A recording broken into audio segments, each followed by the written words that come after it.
Sebelum ceritanya dimulai, silakan tulis di kolom komentar dari daerah mana saja teman-teman yang menonton cerita ini. Jangan lupa like dan subscribe agar channel ini bisa semakin berkembang dan bisa mempersembahkan cerita yang lebih menarik lagi. Malam itu, Sarah menggelar pesta ulang tahun ke-35 untuk suaminya, Amar, di ruangan privat sebuah restoran mewah yang terletak di puncak salah satu gedung tertinggi di Jakarta. Dari balik dinding kaca, klip lampu kota membentang seperti permadani cahaya tak berujung, menjadi latar belakang sempurna untuk perayaan yang serba megah ini. Para tamu, yang seluruhnya adalah keluarga besar Amar, duduk mengelilingi meja panjang yang dihiasi bunga impor dan peralatan makan perak yang berkilauan. Suara denting gelas kristal dan tawa yang riuh rendah mengisi ruangan, menciptakan suasana perayaan yang hidup. Ini adalah malam Amar, dan Sarah telah memastikan segalanya berjalan tanpa celah. Amar sendiri duduk di kepala meja, tampak seperti seorang raja. Ia mengenakan setelan jas mahal dan jam tangan baru yang harganya fantastis, keduanya hadiah dari Sarah. Senyum tak pernah lepas dari wajahnya saat ia menerima ucapan selamat dan menjadi pusat perhatian. Di seberangnya, Ibu Ratna, ibu mertua Sarah, mengamati putranya dengan tatapan penuh kebanggaan. Sesekali melirik Sarah dengan senyum tipis yang menyeratkan kepuasan karena menantunya telah berhasil memfasilitasi kemewahan ini.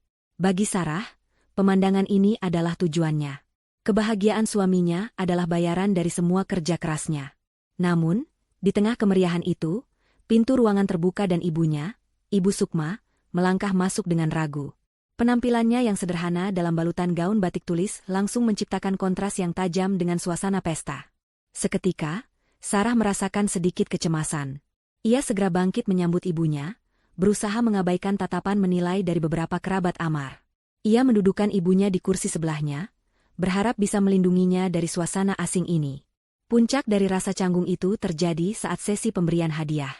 Setelah Amar dengan gembira membuka kado-kado mewah, Ibu Sukma menyerahkan sebuah album foto berisi kenangan yang ia susun sendiri. Sebuah hadiah dari hati. Amar sempat terlihat tulus berterima kasih. Namun sebuah cibiran pelan dari ibunya, hadiah kuno, membuatnya segera menyingkirkan album itu. Momen itu terasa seperti tamparan bagi Sarah.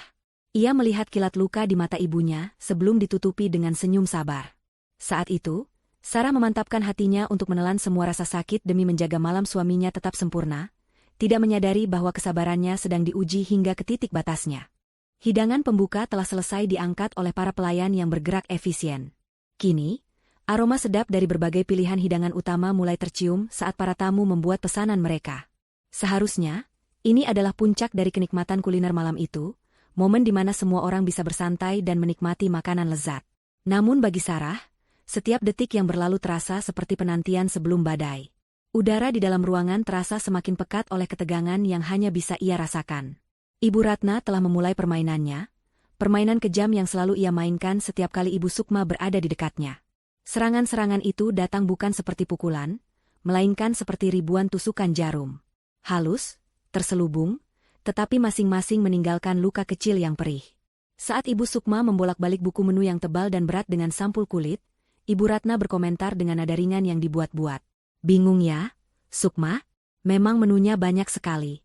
Mungkin lebih baik pesan yang biasa dimakan saja, seperti ayam atau ikan. Jangan pesan steak, nanti salah potong bisa memalukan. Ibu Sukma tersenyum kikuk. Iya, saya pesan ikan saja. Pilihan yang aman, sahut Ibu Ratna, lalu menoleh pada kerabat di sebelahnya dan berbisik, cukup keras untuk didengar Sarah, selera orang kampung memang tidak bisa bohong. Dikasih menu seharga jutaan, pilihnya yang paling aman. Amar yang duduk di sebelah Sarah hanya terkekeh, seolah itu adalah lelogat paling lucu yang pernah ia dengar. Ia menepuk punggung tangan Sarah. Mama cuma bercanda, sayang. Jangan terlalu serius.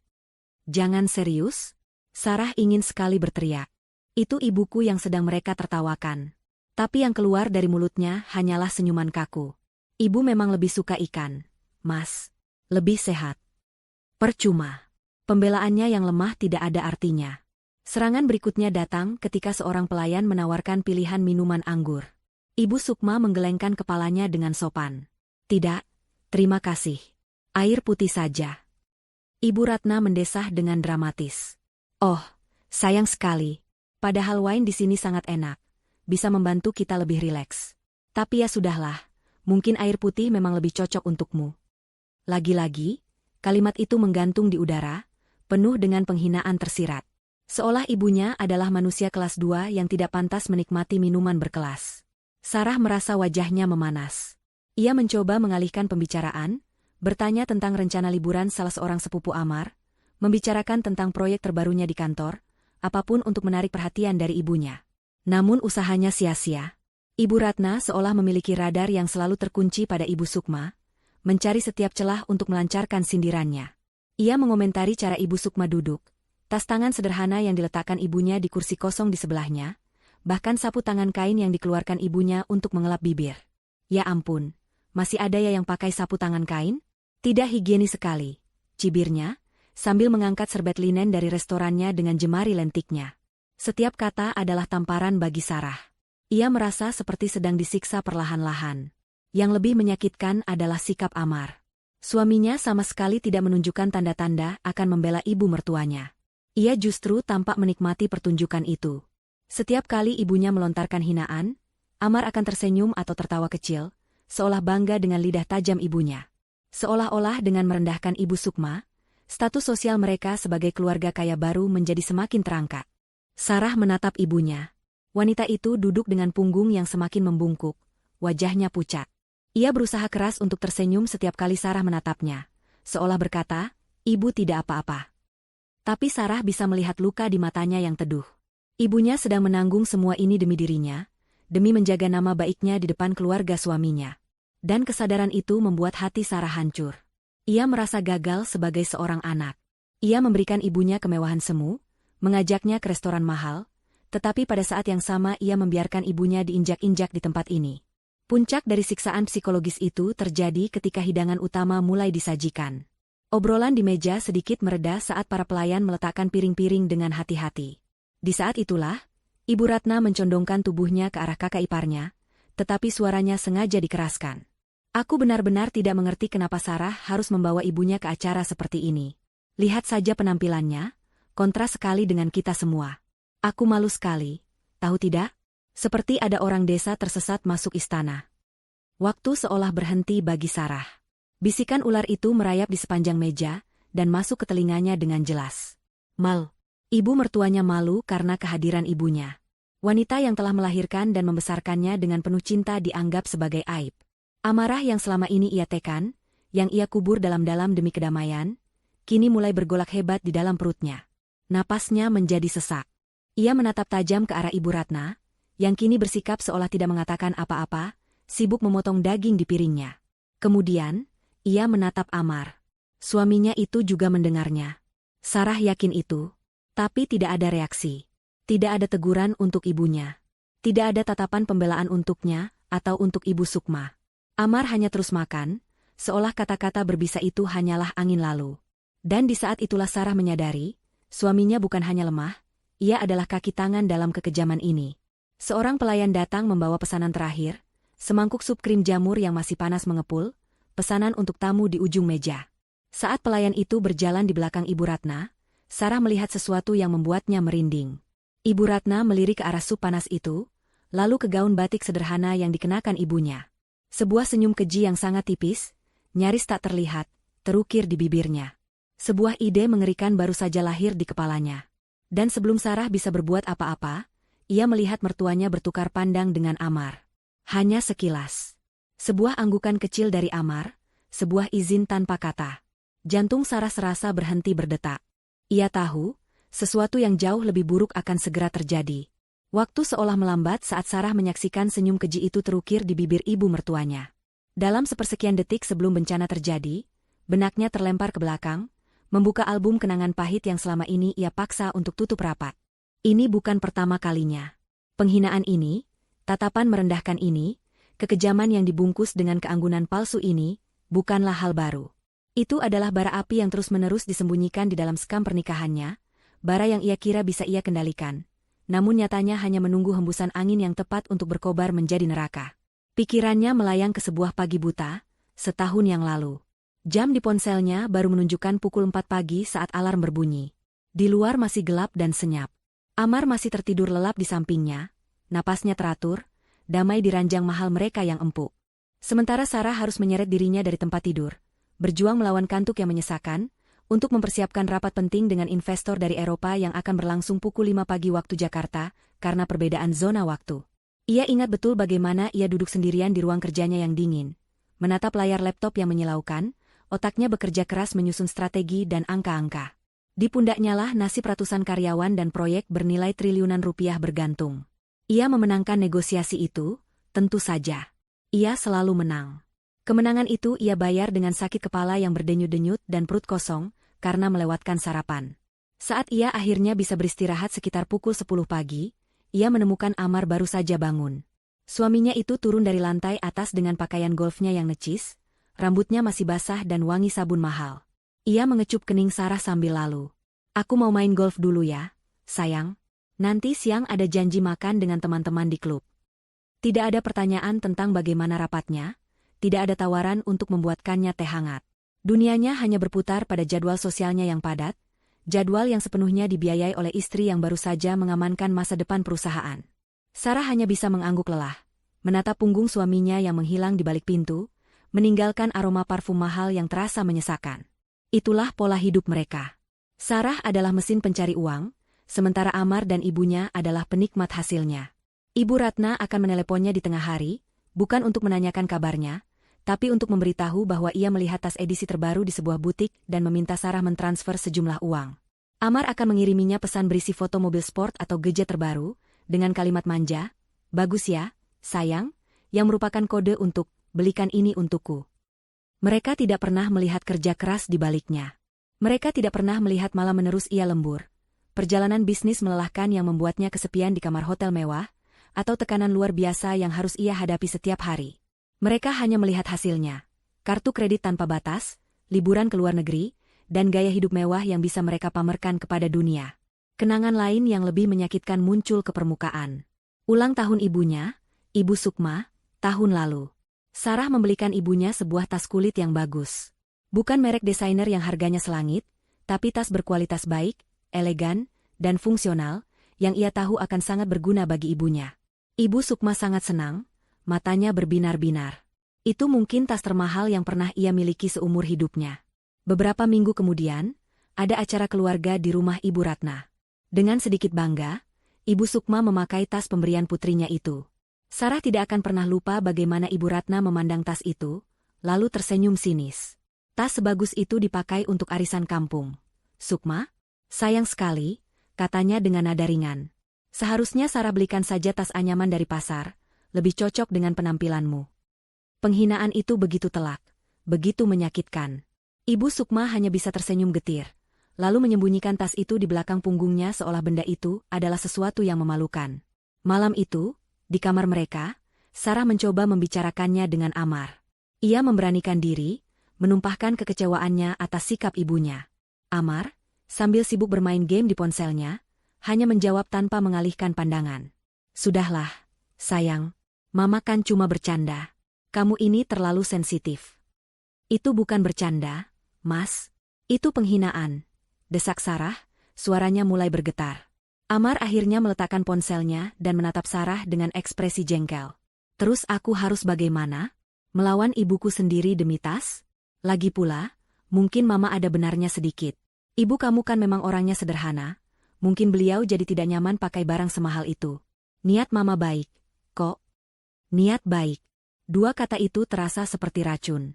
Amar memutarbalikkan fakta, membuatnya seolah-olah menjadi orang yang salah karena terlalu sensitif. Sementara ibunya yang kejam justru dianggap berniat baik. Itulah titik di mana Sarah mulai menyerah. Ia sadar, suaminya tidak akan pernah membelanya. Di mata Amar, ibunya adalah segalanya, dan Sarah serta keluarganya hanyalah pihak luar yang harus terus-menerus menyesuaikan diri dan menerima. Sejak saat itu, Sarah memilih diam. Ia menelan setiap sindiran, setiap tatapan merendahkan. Ia mengubur setiap rasa sakit, melapisi hatinya dengan kesabaran setebal baja, demi menjaga keutuhan rumah tangganya. Bara itu ia biarkan tersembunyi, membakar dirinya dari dalam. Kini, semua kenangan itu berkelebat dalam sepersekian detik. Kilas balik itu membawanya kembali ke meja restoran yang dingin ini. Ia melihat senyum keji Ibu Ratna, melihat anggukan setuju dari suaminya.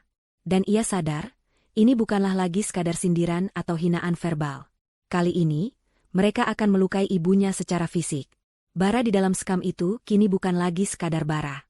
Hembusan angin kebencian dari mertua dan suaminya telah menyulutnya menjadi api yang siap melahap segalanya.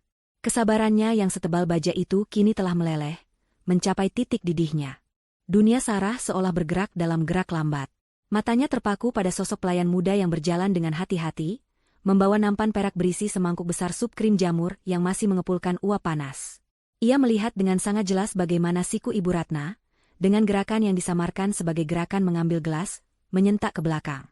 Gerakan itu singkat, tajam, dan sangat disengaja. Siku itu menghantam nampan perak, menyebabkan benda itu oleng dengan keras. Mangkuk porselen putih yang berat itu terangkat ke udara sesaat, sebelum akhirnya terguling. Waktu seolah membeku saat Sarah menyaksikan cairan kental berwarna putih susu itu melayang, membentuk busur mengerikan di udara, terbang lurus menuju satu sasaran, ibunya. Tidak ada yang bisa ia lakukan. Teriakan peringatan tertahan di tenggorokannya. Berua aak. Suara mangkuk yang pecah berantakan di lantai marmer memecah keheningan sesaat. Namun suara yang lebih mengerikan adalah desis panas saat sup itu mendarat di dada dan pangkuan Ibu Sukma. Gaun batik tulis yang indah itu seketika ternoda oleh bercak putih yang menjijikan. Namun bukan itu yang terburuk. Aduh!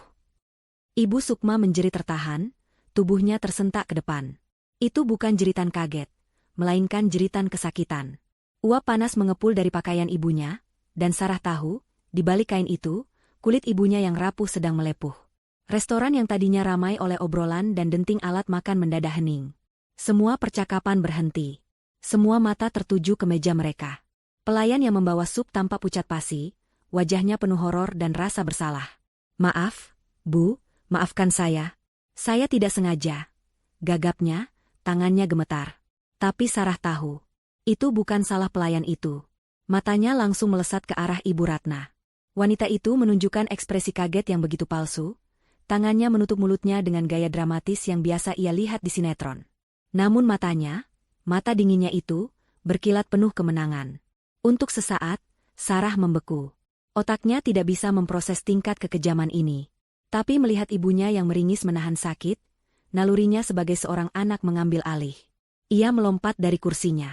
Ibu tidak apa-apa. Ia meraih serbet kain dari meja dan mencoba menyeka sup panas itu dari baju ibunya. Namun ia segera berhenti, sadar bahwa menggosoknya hanya akan membuat luka bakarnya semakin parah. Tangannya gemetar hebat, campuran antara amarah dan kekhawatiran. Di tengah kepanikan itu, di saat seharusnya semua orang menunjukkan simpati, Ibu Ratna justru berdiri. Ia tidak menolong. Ia tidak meminta maaf. Sebaliknya, ia menunjuk ke arah Ibu Sukma dengan jarinya yang dihiasi cincin berlian. Dan dengan suara yang melengking, cukup keras untuk didengar oleh seluruh pengunjung restoran, ia mulai berteriak. Dasar norak. Makan saja tidak becus. Lihat bajumu itu, sudah kampuan, sekarang kotor bau sup. Setiap kata adalah sebuah cambukan. Sarah mendongak, menatap ibu mertuanya dengan tidak percaya. Benar-benar bikin malu. Tidak berpendidikan. Sudah kubilang orang seperti ini tidak seharusnya diajak ke tempat berkelas. Seluruh restoran kini menjadi saksi bisu penghinaan publik ini. Para tamu di meja lain menatap dengan campuran antara rasa kaget, kasihan, dan mungkin sedikit rasa ingin tahu yang memalukan. Ibu Sukma, yang sedang menahan sakit fisik, kini harus menanggung beban rasa malu yang luar biasa. Wajahnya pucat pasi, bibirnya bergetar. Ia tidak berani mengangkat wajahnya, bahunya merosot seolah ingin menelan dirinya sendiri ke dalam lantai. Air mata mulai menggenang di matanya yang teduh, air mata karena rasa sakit dan terhina. Melihat ibunya diperlakukan seperti itu, sesuatu di dalam diri Sarah patah. Bendungan kesabarannya hancur total. Amarah yang begitu besar, amarah yang telah ia pendam selama bertahun-tahun, kini meledak tanpa bisa dikendalikan. Air mata panas mulai mengaburkan pandangannya, namun itu bukan air mata kesedihan. Itu adalah air mata amukan. Dengan tubuh yang bergetar hebat, ia perlahan bangkit berdiri. Namun, sebelum mulutnya sempat meneriakkan kutukan, matanya secara otomatis mencari satu orang. Satu-satunya orang yang seharusnya menjadi pembelanya, pelindungnya, dan tameng bagi keluarganya. Ia menatap suaminya, Amar. Di tengah kekacauan itu, Amar hanya duduk diam, wajahnya menunjukkan ekspresi jengkel dan malu. Malu, bukan karena perbuatan ibunya, tapi karena drama yang ditimbulkan oleh ibu mertuanya. Sarah menatapnya, matanya yang basah memohon dalam diam. Tolong, Mas. Tolong katakan sesuatu. Bela ibu. Tunjukkan bahwa kau adalah suamiku. Tunjukkan bahwa kau masih punya hati nurani. Seluruh masa depan pernikahan mereka, seluruh sisa cinta dan hormat yang ia miliki, semuanya bergantung pada apa yang akan dilakukan suaminya di detik berikutnya. Di tengah keheningan yang mencekam sesaat setelah sup panas itu tumpah, dunia bagi Sarah seolah terbagi menjadi dua. Ada dunia luar, di mana ia bisa mendengar desis kaget dari meja-meja lain, bisikan-bisikan horor, dan permintaan maaf yang panik dan tergagap dari pelayan muda yang wajahnya sepucat kertas. Lalu ada dunia di dalam kepalanya, di mana satu-satunya suara adalah jeritan kesakitan ibunya yang tertahan. Jeritan itu bergema, mengalahkan denting peralatan makan, mengalahkan alunan musik jazz, menjadi satu-satunya realitas yang penting. Rasa panas dari sup itu seolah menjalar ke dalam hatinya, membakar habis sisa-sisa kesabaran yang telah ia pertahankan dengan susah payah sepanjang malam. Nalurinya mengambil alih. Ia melompat dari kursi, mengabaikan gaun mahalnya, dan langsung berjongkok di samping ibunya. "Ibu, ibu tidak apa-apa?" tanyanya, suaranya bergetar hebat.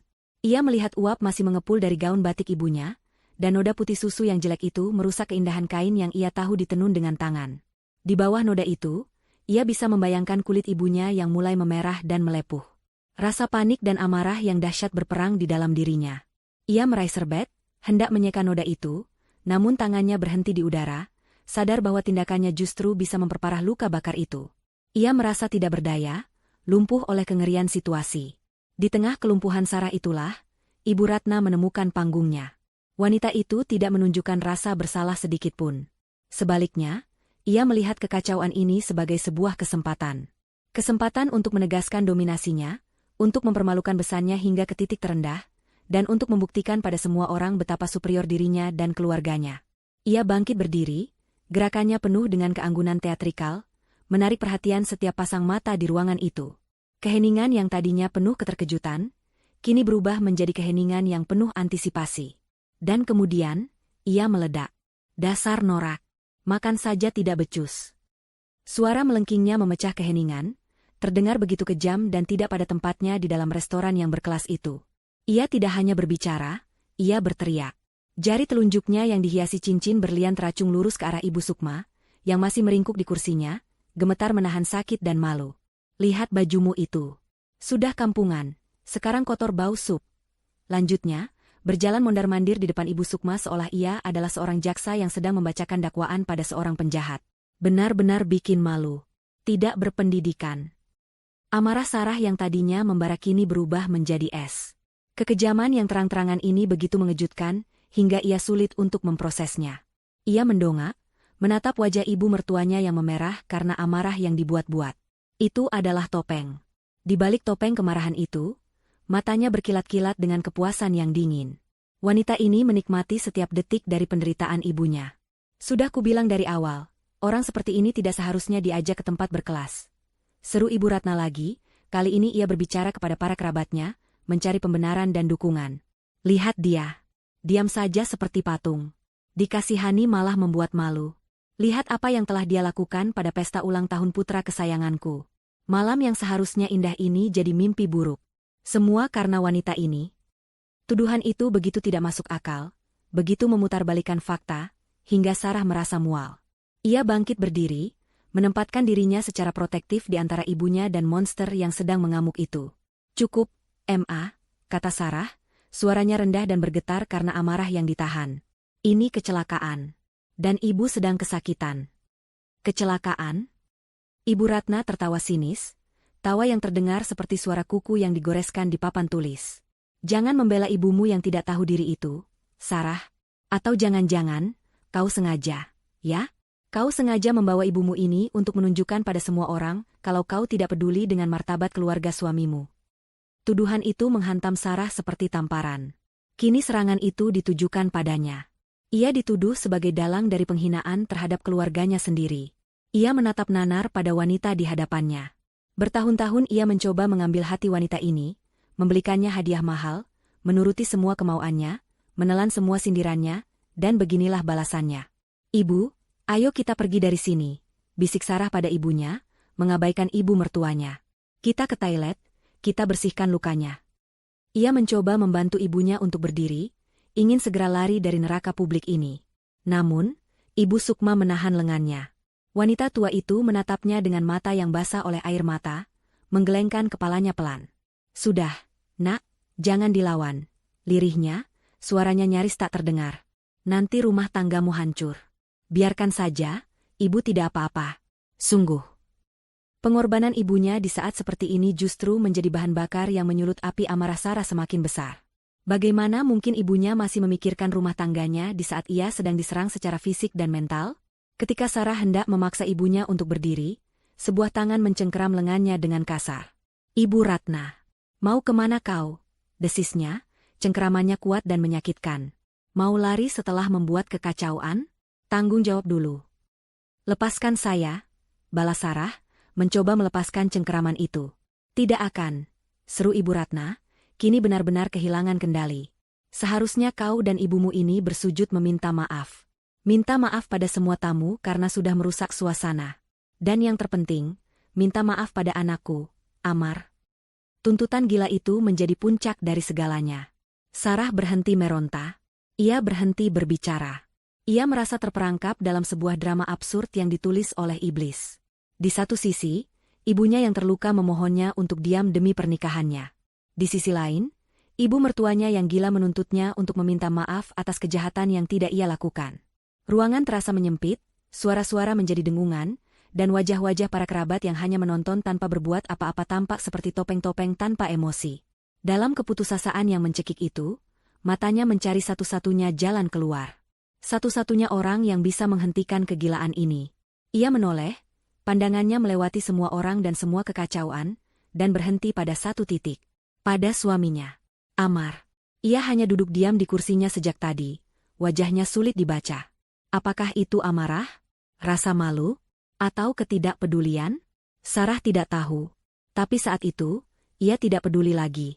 Ia hanya butuh seorang suami. Ia butuh pria yang pernah mengucapkan janji di hadapan Tuhan untuk melindunginya dalam suka dan duka. Ia menatap Amar dengan seluruh sisa harapan yang ia miliki. Matanya yang kini dibanjiri air mata tidak lagi menunjukkan amarah, melainkan sebuah permohonan yang hening dan putus asa. Hentikan ini, Mas. Tolong, hentikan ibumu. Jadilah pahlawanku, sekali ini saja. Jadilah suami yang kubanggakan. Jadilah seorang laki-laki. Seluruh hidupnya, seluruh masa depannya, seluruh cintanya, semuanya ia pertaruhkan pada satu tatapan itu, menunggu jawaban dari pria yang memegang kunci dari hatinya yang kini berada di ambang kehancuran. Keheningan yang mengikuti permohonan bisu Sarah terasa abadi. Setiap detik yang meregang terasa seperti 1 jam penyiksaan. Seluruh mata di ruangan itu kini tertuju pada Amar, menunggunya bergerak, menunggunya berbicara. Ia adalah raja di pesta ini, hakim di pengadilan dadakan ini. Sarah menatapnya, napasnya tertahan di tenggorokan, hatinya yang sudah retak berdebar tak keruan, menggantungkan nasibnya pada seutas benang harapan yang rapuh. Ia masih bisa melihat pria yang ia nikahi, pria yang bisa membuatnya tertawa, pria yang dulu berjanji akan membangun dunia bersamanya. Harapan itu, betapapun bodohnya, menolak untuk mati. Akhirnya, Amar bergerak. Ia tidak tergesa-gesa. Dengan gerakan yang terasa disengaja dan dingin, ia meletakkan garpu dan pisaunya di atas piring, menyilangkannya dengan rapi. Ia mengambil serbet linen dari pangkuannya, dan menyeka bibirnya yang tidak kotor. Ia lalu meluruskan dasinya dan merapikan lengan jas mahalnya. Setiap gerakan kecil itu adalah sebuah pernyataan. Ia tidak sedang panik. Ia sedang mengambil kendali, dan ia sedang membuat sebuah pilihan. Pilihan yang ia buat bukan berdasarkan hati nurani, melainkan berdasarkan kalkulasi dingin tentang siapa yang paling menguntungkan posisinya. Sarah bisa melihatnya dengan jelas, dan rasa dingin mulai merayap di tulang punggungnya. Amar bangkit berdiri. Tubuhnya yang tegap dan penampilannya yang sempurna, membuatnya tampak begitu berkuasa. Untuk sesaat, hati Sarah berdesir. Mungkin ia akan berjalan ke arah ibunya dan menegurnya. Mungkin ia akan membela kehormatan istrinya. Ia mulai melangkah. Bukan ke arah ibunya. Ia berjalan melewati ibunya, dan berhenti tepat di depan Sarah dan Ibu Sukma. Sarah mendongak, hatinya yang tadinya dingin kini melambung dengan secercah harapan terakhir. Ia ada di sini, ia akan melindungi mereka. Dan kemudian, Amar membuka mulutnya. Cukup. Raungan itu lebih dalam dan lebih mengintimidasi daripada teriakan Ibu Ratna. Tapi amarah itu, seperti sambaran petir yang menyadarkan, tidak ditujukan pada ibunya. Tatapan matanya yang penuh amarah dan kejijikan tertuju lurus pada Sarah dan ibunya. Harapan terakhir Sarah pecah menjadi debu. Kalian berdua yang bikin malu. Lanjutnya, suaranya menggema. Pestaku jadi hancur gara-gara kalian. Kata, kalian, itu terasa seperti sebuah vonis. Amar telah menyatukan dirinya dan ibunya dalam satu kubu, dan menempatkan Sarah dan ibunya di kubu yang berlawanan. Tidak ada lagi, kita, dalam pernikahan mereka. Yang ada hanyalah, kami, melawan, kalian. Ia bahkan tidak memandang Sarah lagi. Ia menunduk, menatap Ibu Sukma yang gemetar ketakutan dengan tatapan menghina. Dan ibu, bentaknya, membuat wanita tua itu tersentak. Seharusnya ibu sadar diri. Tahu posisi ibu di mana? Sejak ibu datang ke sini, suasana sudah jadi tidak nyaman. Keluarga saya canggung. Ibu tidak cocok di lingkungan seperti ini. Ia mendekatkan wajahnya. Ibu itu cuma beban. Tahu tidak? Beban. Beban untuk Sarah yang harus terus-menerus membela ibu.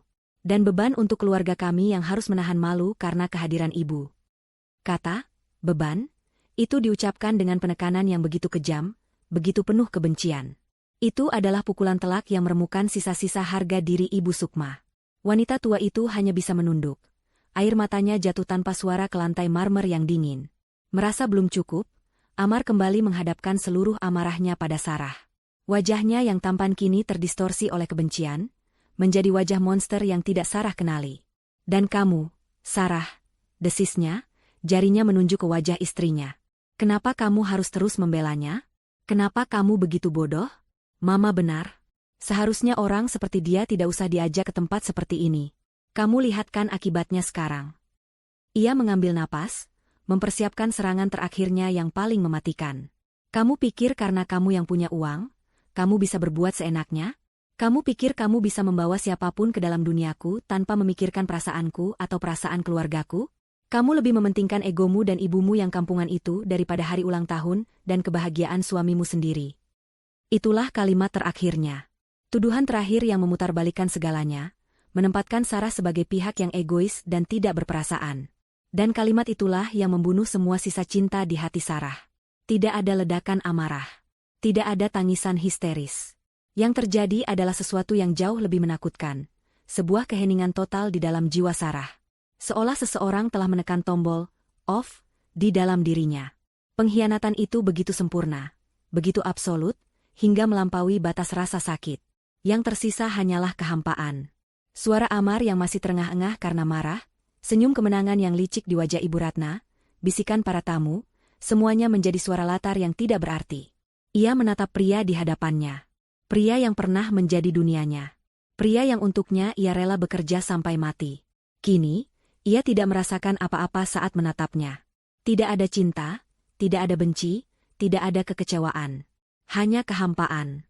Seutas tali tak kasat mata yang selama ini menghubungkan hati mereka telah putus, dipenggal oleh kata-kata Amar sendiri, dan tidak akan pernah bisa disambung kembali. Di mata Sarah, Amar telah mati malam itu.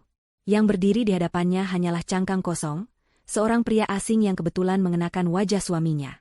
Getaran di tubuhnya berhenti. Punggungnya yang tadi sedikit membungkuk karena menahan tangis, kini tegak lurus. Kepalanya yang tertunduk, kini terangkat dengan perlahan. Ia menyeka sisa air mata di pipinya bukan dengan gerakan sedih, melainkan dengan gerakan seseorang yang sedang membersihkan debu. Ia balas menatap Amar, dan tatapan matanya membuat pria itu seketika terdiam. Tatapan itu tidak lagi memohon. Tidak lagi terluka. Tatapan itu kosong, dingin, dan jernih seperti lapisan es di musim dingin. Di kedalaman mata itu, sebuah kekuatan baru yang lahir dari kehancuran total mulai terbentuk. Itu adalah kekuatan seorang wanita yang tidak lagi memiliki apapun untuk kehilangan, dan karena itu, ia menjadi tak terkalahkan. Para tamu di ruangan itu mungkin tidak mengerti apa yang terjadi, tapi mereka semua bisa merasakan pergeseran seismik dalam dinamika kekuasaan. Singa betina itu tidak hanya telah terluka, ia telah dibunuh. Dan dari kematian itu, bangkitlah sesuatu yang jauh lebih berbahaya. Keheningan yang pecah di dalam diri Sarah menyebar ke seluruh ruangan.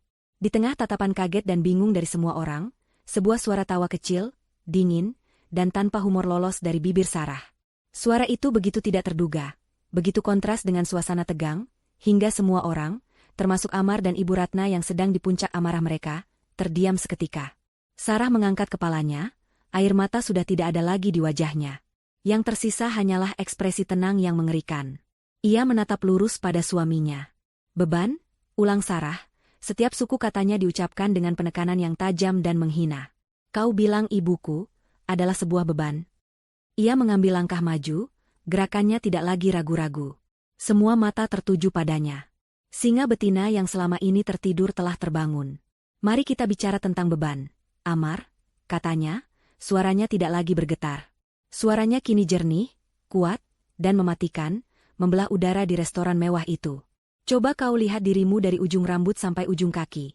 Lanjut Sarah, matanya mengunci tatapan Amar yang mulai terlihat bingung. Jas Brioni yang kau pakai dengan bangga itu, aku yang membelinya saat perjalanan bisnis ke Milan.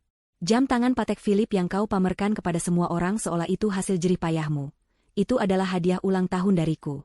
Sepatu kulit buatan tangan yang kau kenakan, bahkan sampai kaos kaki sutra yang ada di dalamnya, semuanya dibeli dengan uangku.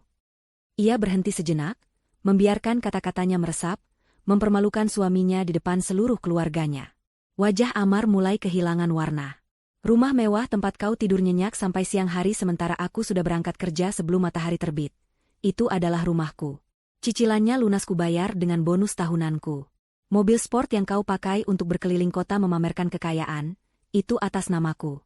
Keanggotaan klub golf elit tempat kau menghabiskan waktumu, tagihannya dikirim ke kantorku. Napas Sarah terdengar mantap. Setiap kalimat adalah sebuah peluru. Sekarang, katakan padaku, Amar. Sebutkan satu hal saja. Satu benda, satu tagihan, satu batu bata di rumah kita yang kau bayar dengan hasil keringatmu sendiri. Tidak ada, kan? Karena kau tidak pernah bekerja. Seumur hidup pernikahan kita, kau hanyalah benalu yang hidup nyaman dengan menghisap hasil kerja kerasku. Jadi, siapa sebenarnya yang menjadi beban di sini? Amar membuka mulutnya, hendak membantah, tapi tidak ada suara yang keluar. Ia tampak seperti ikan yang kehabisan air, terkejut dan tidak berdaya. Sarah tidak memberinya kesempatan. Ia memalingkan wajahnya, mengalihkan tatapan dinginnya ke arah Ibu Ratna, yang kini menatapnya dengan campuran antara kaget dan marah. Dan Anda, Bu Ratna, kata Sarah, sengaja menggunakan panggilan formal untuk menciptakan jurang di antara mereka. Anda menyebut ibu saya kampungan dan tidak berpendidikan. Ia tertawa lagi, tawa yang lebih terdengar seperti sebuah geraman. Wanita, kampungan, yang Anda hina itu membesarkan putrinya seorang diri, bekerja siang dan malam agar anaknya bisa sekolah tinggi, agar anaknya bisa menjadi wanita sukses yang kini membiayai semua kemewahan yang menempel di tubuh Anda. Ia menunjuk perhiasan di leher ibu mertuanya. Kalung berlian itu, anting-anting itu, gelang itu, semua itu dibeli dengan uang yang dihasilkan oleh anak dari wanita yang baru saja Anda siram dengan sup panas. Anda menikmati gaya hidup sosialita Anda dari hasil kerja keras wanita yang Anda sebut tidak berpendidikan. Ironis sekali, bukan? Wajah Ibu Ratna yang tadinya angkuh kini memerah padam, antara malu dan murka. Kalian berdua, lanjut Sarah, suaranya kini menyapu kedua orang itu, telah hidup dalam kenyamanan dan kemewahan yang aku sediakan. Kalian makan makananku, tinggal di rumahku, menghabiskan uangku. Dan sebagai balasannya, kalian menginjak-injak satu-satunya keluarga yang aku miliki, menghina ibuku di depan wajahku. Ia melangkah mendekat, tatapannya begitu tajam hingga Amar dan Ibu Ratna secara naluriah mundur selangkah. Kalian pikir aku ini siapa? Ban berjalan yang tidak punya perasaan? Mesin ATM yang bisa kalian peras sesuka hati? Kalian salah besar. Kalian lupa satu hal yang paling penting. Ia berhenti tepat di depan mereka. Kalian lupa siapa yang memegang semua kendali. Ruangan itu sunyi senyap, hanya terdengar suara napas Sarah yang tenang dan mantap. Malam ini, di pesta ulang tahunmu yang menyedihkan ini, Amar, katanya dengan suara yang nyaris berbisik namun terdengar oleh semua orang. Aku akan memberimu hadiah terakhir. Hadiah yang tidak akan pernah kalian berdua lupakan seumur hidup kalian. Aku akan memberimu pelajaran tentang kenyataan. Amar dan Ibu Ratna menatap Sarah dengan nanar, masih belum sepenuhnya memahami skala bencana yang akan menimpa mereka. Wajah mereka pucat, terperangah oleh keberanian Sarah yang belum pernah mereka lihat sebelumnya. Mereka mengira ini hanyalah ledakan amarah sesaat yang akan reda. Mereka salah. Tanpa menunggu reaksi mereka, tanpa membuang waktu sedetik pun, Sarah meraih tas tangannya dari kursi. Dengan gerakan tenang yang menakutkan, ia mengeluarkan ponselnya. Jari-jarinya bergerak lincah di atas layar, matanya tidak pernah lepas dari wajah suami dan ibu mertuanya yang ketakutan. Kalian sangat menikmati semua fasilitas dariku, kan? Katanya dengan nada datar. Mari kita hentikan semua ini. Ponsel itu ia tempelkan ke telinga. Terdengar nada sambung satu kali sebelum sebuah suara menjawab di seberang. Halo, Rina. Itu adalah nama asisten pribadinya. Amar dan Ibu Ratna seketika menegang. Rina, maaf mengganggumu malam-malam. Lanjut Sarah, suaranya tetap tenang dan profesional, seolah sedang memberikan instruksi bisnis biasa. Aku butuh bantuanmu segera. Tolong blokir semua kartu kredit tambahan atas nama Amar Raditya dan Ratna Wijoyo. Ya, semua kartu. Termasuk kartu debit dari rekening bersama. Lakukan sekarang juga. Mata Amar membelalak ngeri. Sarah, jangan. Sarah mengangkat satu tangannya, menyuruhnya diam tanpa perlu menoleh. Pastikan pemblokiran itu efektif seketika, Rina. Terima kasih. Ia menutup teleponnya. Itu adalah vonis pertama. Cepat, efisien, dan mematikan. Ia memasukkan kembali ponselnya ke dalam tas, lalu menatap lurus ke arah Ibu Ratna, yang wajahnya kini pucat seperti mayat. Dan Anda, Bu Ratna, kata Sarah, nadanya sama sekali tidak mengandung emosi. Apartemen mewah yang Anda tinggali di pusat kota itu adalah salah satu aset investasi atas nama saya. Saya memberikannya untuk Anda tinggali agar Anda bisa hidup nyaman di hari tua. Tapi sepertinya, kenyamanan itu membuat Anda lupa diri. Ia berhenti sejenak, membiarkan teror merayap di hati wanita tua itu. Saya memberimu waktu 24 jam. Sampai besok malam, kosongkan apartemen itu. Kemasi semua barang-barang Anda dan pergi. Jika besok malam Anda masih berada di sana, tim keamanan saya yang akan memastikan Anda keluar. Tidak, kau tidak bisa melakukan ini padaku, jerit Ibu Ratna, suaranya bergetar, keanggunannya luntur total. Aku ini ibumu, ibu mertuamu. Anda berhenti menjadi ibu mertua saya malam ini, jawab Sarah dingin. Itu adalah vonis kedua. Tanpa ampun. Akhirnya, ia membalikan tubuhnya untuk menghadapi suaminya. Amar menatapnya dengan tatapan putus asa, topeng arogansinya telah hancur lebur, menampakkan wajah aslinya, seorang pria lemah yang ketakutan.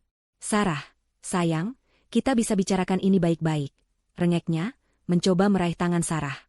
Sarah menarik tangannya seolah tangan Amar adalah bara api. Tidak ada lagi yang perlu dibicarakan, katanya. Matanya menatap jam tangan mahal yang melingkar di pergelangan tangan Amar. Anggap saja hadiah itu sebagai pesangon dan kenang-kenangan terakhir dariku. Aku akan menghubungi pengacaraku besok pagi untuk mengurus surat gugatan cerai. Itulah vonis ketiga. Final. Palu godam terakhir yang menghancurkan seluruh dunia mereka. Tidak, Sarah, kumohon, maafkan aku. Maafkan Mama. Amar kini benar-benar panik. Citranya hancur, masa depannya lenyap di depan mata. Sarah tidak menggubrisnya. Pertunjukan telah selesai. Ia tidak merasakan apa-apa lagi selain kelegaan. Beban yang selama ini ia pikul di pundaknya telah terangkat. Ia menoleh ke arah ibunya, Ibu Sukma, yang sejak tadi hanya bisa menatap putrinya dengan campuran rasa kaget, takut, sekaligus bangga. Dengan langkah mantap, Sarah menghampiri ibunya. Ia dengan lembut menyentuh lengan ibunya yang terluka. Ayo, Bu, kita pulang, katanya dengan suara yang kini kembali hangat, kehangatan yang hanya ia sediakan untuk ibunya. Ia menuntun ibunya berdiri dan berjalan keluar dari ruangan privat itu, melewati para kerabat yang membeku, melewati suaminya yang mulai terisak, dan melewati ibu mertuanya yang menatap kosong ke depan. Ia tidak menoleh ke belakang sedikit pun. Langkah kakinya mantap dan tegas di lantai marmer, meninggalkan keheningan yang memekakan di belakangnya. Di dalam ruangan itu, Amar dan Ibu Ratna ditinggalkan sendirian di tengah puing-puing kesombongan mereka, terdampar di awal dari kehidupan baru mereka yang miskin dan menderita. Ketika Sarah dan ibunya meninggalkan restoran, keheningan yang mereka tinggalkan di belakang terasa lebih berat daripada kebisingan manapun.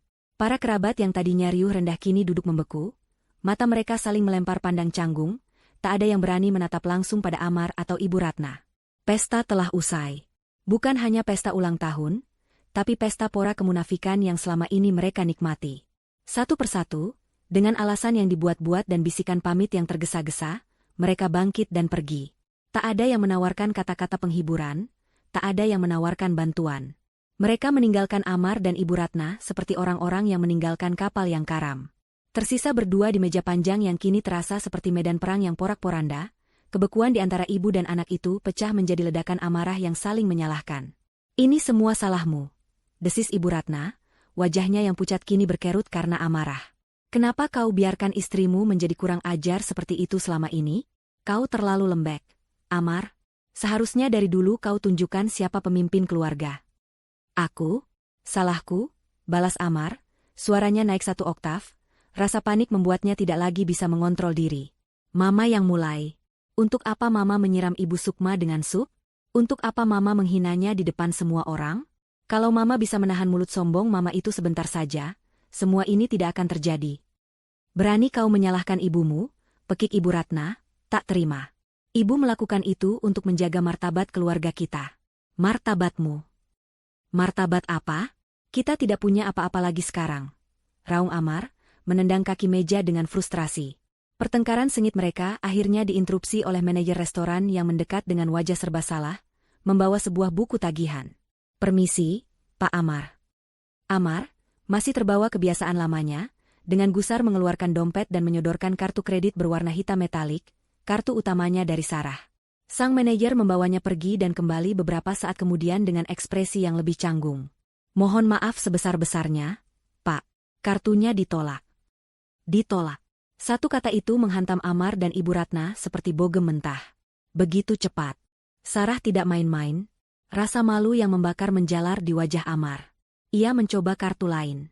Ditolak. Dan satu lagi. Ditolak. Ia kini mengerti, semua aksesnya ke dunia yang ia kenal telah diputus. Dengan tangan gemetar dan wajah merah padam, ia dan ibunya harus mengumpulkan uang tunai yang mereka miliki, bahkan terpaksa meminjam dari seorang sepupu yang kebetulan belum pergi, hanya untuk membayar tagihan pesta kehancuran mereka sendiri. Keesokan harinya, mimpi buruk itu berlanjut menjadi kenyataan yang brutal. Ibu Ratna kembali ke apartemen mewahnya, namun tempat yang kemarin terasa seperti istana kini terasa seperti sel penjara yang menunggu waktu eksekusi. Setiap benda mahal di dalamnya, lukisan abstrak, sofa impor, lemari penuh pakaian desainer, kini mengejeknya. Ia hanya punya waktu kurang dari 24 jam untuk memindahkan semua ini, tapi kemana? Dan bagaimana? Ia mencoba menelepon beberapa teman sosialitanya, tapi berita tentang insiden di restoran rupanya menyebar lebih cepat dari api. Teleponnya tidak diangkat, pesannya hanya dibaca. Ia telah menjadi paria. Sementara itu, Amar mengalami nerakanya sendiri. Saat tiba di gerbang rumah megah mereka, kode aksesnya sudah tidak berfungsi. Ia harus membunyikan bel dan menunggu satpam baru, orang suruhan Sarah, membukakan gerbang dengan tatapan curiga. Di dalam, suasana rumah terasa dingin dan asing. Para pelayan yang biasanya menyambutnya dengan hormat kini, menatapnya dengan tatapan kasihan yang menghina. Ia mencoba masuk ke ruang kerja Sarah untuk mencari dokumen, tapi pintunya terkunci. Ia mencoba mengakses rekening banknya melalui ponsel, semuanya diblokir. Ia benar-benar terputus dari segalanya. Ia hanyalah seorang tamu tak diundang di rumah yang pernah menjadi kerajaannya. Keputusasaan mendorong mereka pada tindakan nekat. Siang itu, mereka berdua mendatangi menara kantor tempat Sarah bekerja, berniat untuk memohon dan membuat drama di sana. Namun, dunia Sarah adalah benteng yang tidak bisa mereka tembus. Rina, asisten pribadi Sarah yang suaranya mereka dengar di telepon semalam, menyambut mereka di lobi dengan senyum profesional yang dingin. Mohon maaf, Pak Amar, Bu Ratna. Ibu Sarah sedang dalam rapat dewan direksi dan jadwalnya penuh sepanjang hari ini. Beliau tidak bisa diganggu. Aku suaminya. Aku harus bertemu dengannya, bentak Amar, mencoba menerobos. Rina tetap tenang, namun 2 orang petugas keamanan berbadan tegap diam-diam sudah berdiri tidak jauh dari mereka. Perintah dari Ibu Sarah sudah jelas. Mohon Bapak dan Ibu tidak membuat keributan di sini. Dipermalukan di depan para karyawan yang lalu lalang, mereka terpaksa mundur. Mereka diusir dari sumber kekuatan Sarah, membuat mereka merasa semakin kecil dan tidak berdaya. Hanya ada satu harapan terakhir. Satu tempat di mana mereka pikir Sarah mungkin masih memiliki sedikit belas kasihan. Dengan sisa uang yang mereka miliki, mereka menyewa taksi dan pergi mencari alamat rumah Ibu Sukma. Perjalanan itu membawa mereka keluar dari pusat kota yang gemerlap, masuk ke dalam ganggang perumahan yang tenang dan sederhana. Akhirnya, taksi berhenti di depan sebuah rumah kecil yang rapi dengan halaman penuh tanaman. Inilah rumah, kampungan, yang selama ini mereka hina. Mereka melihat mobil Sarah terparkir di depannya. Dengan napas tertahan, mereka berjalan menuju teras kecil. Ibu Ratna menelan harga dirinya yang tersisa, sementara Amar mengumpulkan sisa-sisa keberaniannya. Ia mengetuk pintu kayu itu. Pintu terbuka. Sarah berdiri di sana. Ia tidak mengenakan pakaian kerjanya yang mahal, hanya daster batik sederhana. Rambutnya diikat seadanya. Di belakangnya, mereka bisa melihat Ibu Sukma sedang duduk di sofa, dan Sarah sepertinya baru saja selesai mengoleskan salep pada luka bakar di lengan ibunya. Pemandangan domestik yang damai itu terasa seperti tamparan keras bagi mereka. Melihat wajah Sarah yang tenang dan dingin, seluruh kekuatan Amar dan Ibu Ratna runtuh. Tidak ada lagi arogansi, tidak ada lagi kemarahan. Yang tersisa hanyalah keputusasaan murni. Sarah, seru Amar, dan tanpa ragu, ia menjatuhkan dirinya, berlutut di atas keset dekil di depan pintu. Ia menangis terseduh-seduh, mencoba meraih ujung daster Sarah. Sayang, maafkan aku. Aku salah. Aku mohon, jangan ceraikan aku. Sarah, aku akan melakukan apa saja. Aku minta maaf. Melihat putranya bersujud, Ibu Ratna pun ikut luruh ke lantai. Wanita yang tadinya begitu angkuh itu, kini menangis meraung-raung, wajahnya yang penuh riasan luntur oleh air mata. Sarah, nak, maafkan ibu. Ibu hilaf. Ibu mohon padamu, jangan usir kami. Ia bahkan menoleh pada Ibu Sukma dengan tatapan memelas. Sukma, tolong aku, Sukma. Bilang pada putrimu untuk memaafkan kami. Aku minta maaf karena sudah menyakitimu. Mereka berdua bersujud di sana, di teras rumah sederhana itu, di atas keset yang mungkin pernah mereka ejek dalam hati. Tangisan dan permohonan mereka yang menyedihkan menjadi tontonan bagi beberapa tetangga yang penasaran. Puncak ironi dari kejatuhan mereka adalah ini. Mereka memohon belas kasihan di atas aspal di depan pintu rumah wanita yang paling mereka rendahkan. Sarah hanya menatap mereka dari atas. Tidak ada kemarahan di matanya, tidak ada kebencian, bahkan tidak ada rasa kasihan. Yang ada hanyalah tatapan hampa. Ia membiarkan mereka menangis selama beberapa saat, membiarkan mereka merasakan puncak dari penghinaan diri mereka sendiri. Akhirnya, ia berbicara, suaranya pelan namun mematikan. Penyesalan kalian tidak ada artinya, katanya. Kalian tidak menyesali perbuatan kalian. Kalian hanya menyesali konsekuensinya. Ia menatap mereka yang masih bersujud, dua sosok yang menyedihkan. Sudah terlambat.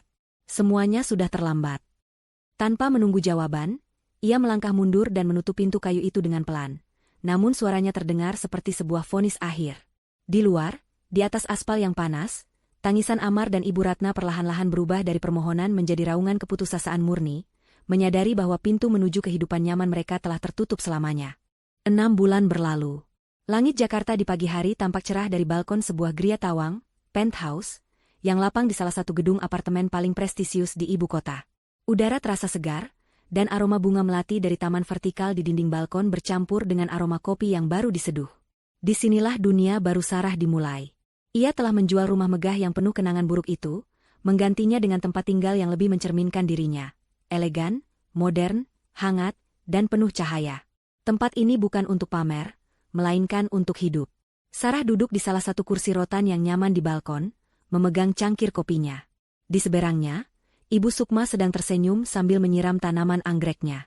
Luka bakar di lengannya sudah lama sembuh, hanya menyisakan bekas samar yang menjadi pengingat akan kebebasan mereka.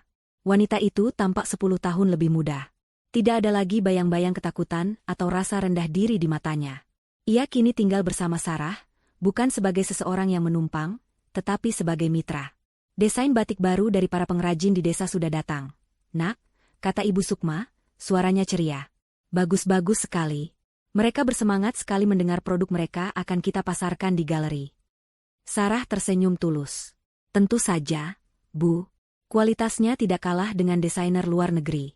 Nanti siang kita lihat sama-sama ya. Setelah perceraiannya final, Sarah tidak hanya memutus masa lalunya, tetapi juga membangun masa depan yang baru, dan ia membawa ibunya serta. Dengan sebagian modalnya, ia mendirikan sebuah usaha sosial bernama Warisan Sukma. Usaha itu bekerja sama dengan para pengrajin batik dan produk kerajinan tangan dari desa asal ibunya, memberi mereka wadah untuk menjual karya mereka dengan harga yang pantas di pasar kelas atas. Ibu Sukma, dengan pengetahuannya tentang kain dan kerajinan, bertindak sebagai kurator utama. Ia menemukan kembali harga dirinya, bukan sebagai beban, melainkan sebagai seorang ahli yang dihormati. Sarah menemukan kembali kebahagiaannya, bukan dari angka-angka di laporan keuangan, tetapi dari melihat ibunya tertawa lepas dan para pengrajin di desa bisa menyekolahkan anak-anak mereka. Ia masih seorang pebisnis yang ulung, tetapi kini hatinya ikut serta dalam pekerjaannya. Beban untuk membiayai 2 parasit serakah telah hilang, digantikan oleh gairah untuk membangun sesuatu yang berarti. Di belahan lain kota itu, di sebuah gang sempit yang becek dan berbau apak, fajar tidak pernah terasa baru. Setiap pagi adalah pengulangan dari mimpi buruk yang sama bagi Amar dan Ibu Ratna. Mereka kini tinggal di sebuah kamar kontrakan petak berukuran 3 kali 4 meter. Dindingnya lembab dan catnya mengelupas. Hanya ada satu jendela kecil yang menghadap ke tembok tetangga, membuat ruangan itu selalu terasa gelap dan pengap. Kipas angin tua di langit-langit berputar dengan malas, menyebarkan udara panas alih-alih mendinginkannya. Kemewahan yang dulu mereka anggap sebagai hak, kini hanya menjadi kenangan pahit yang menyiksa. Amar, pria yang tadinya tidak pernah bekerja sehari pun dalam hidupnya, kini harus berjuang mencari pekerjaan serabutan. Namun, tanpa keahlian dan dengan gengsi setinggi langit, ia selalu gagal. Ia pernah mencoba menjadi supir taksi online, tetapi ia mengeluh mobil sewanya jelek dan penumpangnya kampungan. Ia pernah mencoba bekerja di sebuah toko, tetapi ia dipecat setelah 3 hari karena bersikap arogan pada pelanggan. Kini, hari-harinya lebih banyak dihabiskan dengan duduk melamun di depan kontrakan, menatap kosong, meratapi nasibnya. Ibu Ratna, wanita sosialita yang tadinya hanya peduli pada jadwal arisan dan butik mana yang harus dikunjungi, kini harus berhadapan dengan kenyataan pahit. Ia harus belajar mencuci pakaiannya sendiri dengan tangan, belajar memasak nasi di panci butut, dan belajar tawar-menawar dengan tukang sayur untuk mendapatkan harga termurah. Setiap hari adalah sebuah penghinaan baginya. Wajahnya yang dulu terawat kini kusam dan selalu cemberut. Cinta antara ibu dan anak yang dulu tampak begitu kuat, kini terbukti hanyalah ikatan yang didasari oleh keserakahan bersama. Tanpa uang sarah, tidak ada lagi yang merekatkan mereka selain penderitaan dan kebencian. Pertengkaran menjadi menu harian mereka. Lihat, uang kita tinggal 50.000 untuk seminggu, teriak Amar suatu sore, melempar beberapa lembar uang lecek ke atas meja. Ini semua gara-gara kesombongan mama. Gara-gara aku, balas Ibu Ratna, tak kalah sengit. Gara-gara kau yang tidak becus jadi suami. Pria macam apa kau ini, tidak bisa memberi makan ibunya sendiri. Kau membiarkan istrimu menginjak-injak kita. Istri? Dia bukan istriku lagi. Dan itu karena mama. Mereka saling berteriak, saling menyalahkan, terperangkap dalam lingkaran setan kepahitan mereka. Tidak ada penyesalan atas apa yang mereka lakukan pada Sarah dan ibunya. Yang ada hanyalah penyesalan atas apa yang telah hilang dari mereka. Malam itu, saat Sarah dan Ibu Sukma sedang menikmati teh hangat di balkon geria tawang mereka, tertawa sambil mengenang masa kecil Sarah, di kontrakan pengap di seberang kota, Amar dan Ibu Ratna duduk dalam keheningan yang penuh permusuhan. Di antara mereka, di atas meja reot, ada 2 mangkuk mie instan yang mengepulkan uap. Itulah makan malam termewah yang bisa mereka nikmati. Mereka makan tanpa saling pandang, setiap suapan terasa seperti menelan kepahitan nasib mereka. Mereka telah mendapatkan apa yang pantas mereka dapatkan. Di puncak dunianya yang baru, Sarah akhirnya menemukan kebahagiaan sejati, yang lahir dari kebebasan, cinta tulus, dan kedamaian. Sementara jauh di bawah sana, di dasar jurang yang mereka gali dengan kesombongan mereka sendiri, 2 jiwa yang tamak itu terus membayar harga keangkuhan mereka, hari demi hari, dalam penderitaan yang tak berkesudahan. Karma telah dibayar lunas. 1 tahun telah berlalu sejak malam yang menghancurkan sekaligus membebaskan itu. Dari balkon geria tawangnya yang kini rimbun oleh tanaman-tanaman yang dirawat dengan penuh kasih oleh ibunya, Sarah seringkali menatap Cakrawala Jakarta. Kota yang sama, langit yang sama, namun ia adalah pribadi yang sepenuhnya berbeda. Dulu, ia melihat kota ini sebagai medan pertempuran yang harus ia taklukkan demi membahagiakan suami dan keluarganya. Kini, ia melihatnya sebagai kanvas luas tempat ia bisa melukis masa depannya sendiri, dengan warna-warna pilihannya sendiri, tanpa perlu persetujuan dari siapapun. Perceraiannya dengan Amar berjalan alot namun akhirnya selesai. Rumah megah yang pernah menjadi saksi bisu kesabarannya yang tak bertepi telah terjual. Semua jejak kehidupan lamanya telah ia hapus, bukan dengan amarah, melainkan dengan kelegaan yang luar biasa. Terkadang, saat sedang sendiri, ia akan merenung. Bukan meratapi masa lalunya, melainkan membedahnya, mencoba memahami pelajaran-pelajaran berharga yang tersembunyi di balik puing-puing penderitaannya. Malam itu, di restoran mewah itu, ia tidak hanya kehilangan seorang suami dan ibu mertua, ia menemukan kembali dirinya sendiri. Dan dari penemuan itu, ia memetik hikmah yang tak ternilai, pelajaran yang ia pegang erat sebagai kompas untuk sisa hidupnya. Pelajaran pertama dan yang paling fundamental adalah tentang mengenali batasan diri dan kekuatan sebuah kata, tidak. Selama bertahun-tahun, Sarah hidup dalam ilusi bahwa kesabaran adalah kebajikan tertinggi. Ia menyamakan cinta dengan pengorbanan tanpa batas, dan menganggap menjaga kedamaian dengan cara menelan semua hinaan adalah sebuah tugas mulia seorang istri dan menantu. Ia salah besar. Kesabarannya yang tak bertepi bukanlah sebuah kebajikan, melainkan sebuah izin. Izin bagi Amar dan Ibu Ratna untuk terus menginjak-injak harga dirinya. Izin bagi mereka untuk menganggapnya remeh. Setiap kali ia memilih diam saat ibunya disindir, setiap kali ia tersenyum palsu saat dirinya direndahkan, ia sedang mengajarkan pada mereka bahwa perlakuan seperti itu bisa diterima. Malam itu, saat ia akhirnya berteriak, "Cukup!" Itu bukanlah sekadar ledakan emosi. Itu adalah penarikan izin. Itu adalah pembangunan sebuah benteng perbatasan yang telah lama ia abaikan. Ia belajar bahwa, tidak, bukanlah kata yang egois. Mengatakan, tidak, pada penindasan adalah cara mengatakan, ya, pada diri sendiri. Menetapkan batasan bukanlah tindakan agresi, melainkan tindakan penghormatan diri yang paling dasar. Kekuatannya yang sesungguhnya bukanlah saat ia berhasil menandatangani kontrak miliaran rupiah, melainkan saat ia berhasil berkata, tidak, pada dua orang yang selama ini ia biarkan mengendalikan kebahagiaan batinnya. Pelajaran ini terpatri dalam jiwanya, cinta yang tulus tidak akan pernah memaksamu untuk mengorbankan harga dirimu. Kedamaian yang dibeli dengan cara membiarkan dirimu ditindas, adalah kedamaian yang palsu dan beracun. Pelajaran kedua yang ia sadari adalah sebuah paradoks yang menyakitkan. Uang bukanlah tameng kebahagiaan, dan kemandirian finansial tidak secara otomatis memberimu kekuasaan dalam sebuah hubungan. Ia adalah wanita terkaya di ruangan itu, satu-satunya sumber dari semua kemewahan yang dinikmati semua orang. Namun selama bertahun-tahun ia adalah orang yang paling tidak berdaya secara emosional. Ia menggunakan uangnya bukan sebagai alat untuk membangun kehidupan yang setara, melainkan sebagai alat untuk menenangkan, untuk membeli penerimaan, untuk meredakan konflik. Ia membelikan Amar mobil sport agar suaminya itu tidak mengeluh. Ia membelikan Ibu Ratna perhiasan agar mertuanya itu berhenti menyindirnya selama beberapa saat. Tanpa sadar, ia telah mendanai penindasannya sendiri.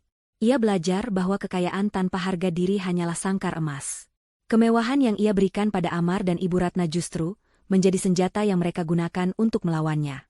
Mereka merasa berhak atas hartanya, dan karena itu mereka merasa berhak untuk mengatur hidupnya dan merendahkan keluarganya.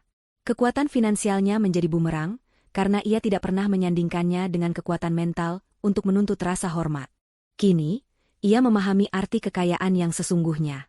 Kekayaan bukanlah tentang memiliki segalanya, melainkan tentang tidak bisa dikendalikan oleh siapapun. Kebahagiaannya sekarang tidak datang dari membeli barang-barang mewah, melainkan dari menggunakan sumber dayanya untuk membangun warisan sukma, memberdayakan ibunya dan para pengrajin desa. Ia belajar bahwa uang baru akan menjadi sumber kebahagiaan sejati saat ia digunakan untuk mengangkat harkat martabat, dimulai dari harkat martabat dirinya sendiri. Selanjutnya, ia belajar pelajaran pahit tentang bagaimana membedakan antara cinta yang tulus dan benalu yang beracun. Ia pernah mencintai Amar dengan sepenuh hati. Ia terpikat oleh pesonanya, oleh senyumnya yang menawan, oleh janji-janji manisnya. Ia mengira ketergantungan Amar padanya adalah bentuk dari cinta dan kepercayaan. Nyatanya, itu hanyalah hubungan parasitisme. Amar tidak mencintainya, Amar mencintai apa yang bisa ia berikan. Hubungan mereka bersifat transaksional. Cinta Sarah ditukar dengan gaya hidup mewah bagi Amar. Malam itu menguak segalanya. Di saat ia paling membutuhkan dukungan, di saat ibunya paling membutuhkan pembelaan, sifat asli Amar terungkap. Ia tidak memilih istrinya. Ia memilih kenyamanannya, memilih aliansi yang paling menguntungkannya, yaitu ibunya. Cinta mereka terbukti hanya setebal dompet Sarah. Di sisi lain, ia melihat cinta ibunya, Ibu Sukma. Cinta yang tulus dan tanpa syarat. Bahkan saat sedang kesakitan dan terhina, ibunya masih memohon padanya untuk tidak membuat keributan demi menjaga rumah tangganya. Ibunya memberinya hadiah berupa album foto, sebuah hadiah dari waktu, usaha, dan kasih sayang. Amar dan ibunya memberinya daftar keinginan barang-barang mewah. Kontras itu kini terasa begitu jelas dan menyakitkan. Pelajarannya adalah untuk melihat melampaui kata-kata manis dan pesona permukaan. Cinta yang sejati teruji bukan di saat senang, tetapi di saat badai datang.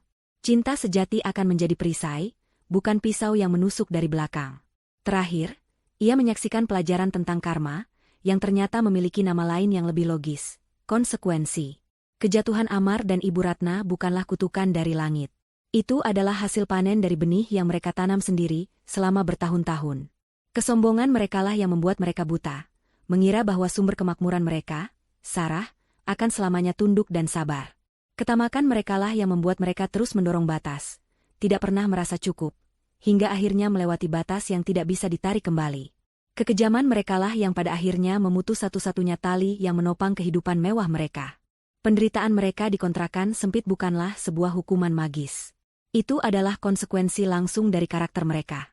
Amar, yang tidak pernah belajar bekerja atau bertanggung jawab, kini terlempar ke dunia nyata tanpa persiapan.